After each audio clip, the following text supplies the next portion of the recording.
This is the fundamental problem we have in Canada, is that the power of trade and commerce was given to our federal level of government with the idea that provinces might be scrapping over jurisdiction and might be wanting to block each other's products. And so the federal government was given that power so that they could streamline the process to make sure that we could get our products to market. They're using it in an offensive way. They're using it to block access for our products to get to market. So my view of it is this, that we were prepared to work collaboratively with the federal government taking the lead. And now we're going to take the lead. And what that looks like, and I just recently wrote a letter to Scott Moe, the Premier of Saskatchewan, and Heather Stephenson, the Premier of Manitoba, because if we could get an economic trade route along our northern territories between our three provinces, we can get access to a port that will allow us to export our products internationally. And so I propose that we meet in Churchill, which is the foundation for a port that might be able to begin that process. But that's not the only one. I mean, we could,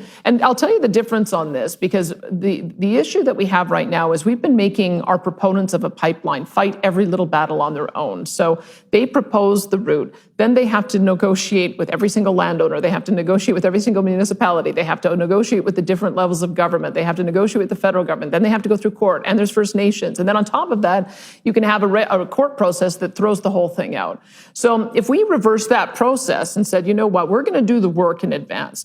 Alberta, Saskatchewan, Manitoba, we're going to get together and we're going to identify the corridor. We're going to work with our First Nations and Métis to make them equal partners in ownership. We're going to address the environmental issues of caribou habitat and other endangered species. We're going to make sure that we're avoiding the areas that are archaeologically or ceremonially significant for our First Nations communities. And once this corridor is built, then we'll invite the proponent to come in, because then we will have done our work of clearing away all those hurdles and be able to reduce those billions of dollars in regulatory costs. And that's a scrap that I'm willing to have with the federal government. This is their work, and they have failed to do this. We've been asking for them to do this since the 1930s.